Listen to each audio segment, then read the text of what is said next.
পুলিশের বিরুদ্ধে পুলিশ খুনের অভিযোগ। পুলিশ কোয়ার্টার থেকে উদ্ধার মহিলা হোমগার্ডের ঝুলন্ত দেহ। পরিবারের অভিযোগের ভিত্তিতে সাসপেন্ড ক্যানিং থানার এসআই। মৃতের নাম গুলজান পারভিন মোল্লা। জীবনতলা থানার উত্তর মৌখালীর বাসিন্দা তরুণী হোমগার্ড হিসেবে কর্মরত ছিলেন ক্যানিং থানায়।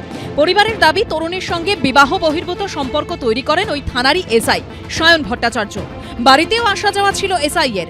অভিযোগ, বিবাহ বহির্ভূত সম্পর্ক জানাজানি হতেই গুলজানকে খুন করে ঝুলিয়ে দেন তিনি। পরিবারের দাবি, শুক্রবার ক্যানিং থানার কোয়ার্টারে ছিলেন গুলজান। রাতে বারবার ফোন করে না পেয়ে শনিবার সকালে দিদিকে খুঁজতে যান বোন। কোয়ার্টারেই উদ্ধার হয় ঝুলন্ত দেহ। ক্যানিং মহকুমা হাসপাতালে নিয়ে গেলে মৃত বলে ঘোষণা করেন চিকিৎসকরা। হাঁসটা কিন্তু ও নিজে করেছে, এটা আমরা ভাবি না। ও সুসাইড করা মেয়ে নয়, এর মধ্যে অনেক চক্রান্ত আছে।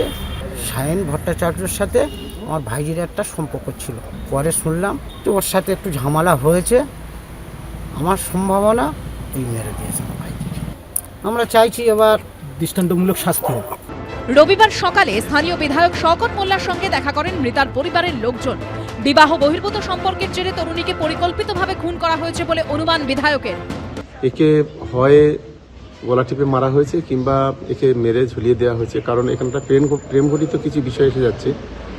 ক্যানিং থানার একজন পুলিশ অফিসার আছে সায়ন বলে নাম, সঙ্গে এই মেয়েটা এবং তার বোন বিভিন্ন জায়গায় বেড়াতে গিয়েছে, ঘুরতে গিয়েছে।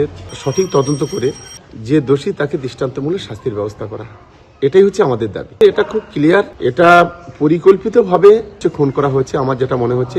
মৃতার পরিবারের তরফে অভিযুক্ত এসআই সায়ন ভট্টাচার্যের নামে খুনের অভিযোগ দায়ের করা হয়েছে। তবে এ নিয়ে কোনো প্রতিক্রিয়া মেলেনি অভিযুক্ত সাব ইন্সপেক্টরের। পুলিশ সূত্রে জানানো হয়েছে মৃতদেহ ময়নাতদন্তে পাঠানো হয়েছে। প্রাথমিক রিপোর্ট এলে জানা যাবে মৃত্যুর কারণ। বারুইপুর পুলিশ জেলার পক্ষ থেকে জানানো হয়েছে অভিযোগ পাওয়ার পরই খুনের মামলা রুজু করা হয়েছে।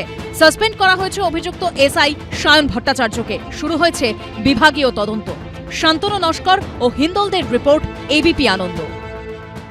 খুদে হাতে আঁকিবুকি মনের ভাবনা ফুটিয়ে তোলা ক্যানভাসে ছোটদের মধ্যে লেখাপড়ার পাশাপাশি নাচ ও আঁকার আগ্রহ বাড়ানোর জন্য উদ্যোগ নিল হাওড়ার একটি ক্লাব। চামরাইল মৌচাক ক্লাবের পক্ষ থেকে আয়োজন করা হলো বসে আঁকো প্রতিযোগিতা, আয়োজন করা হলো নৃত্য প্রতিযোগিতার।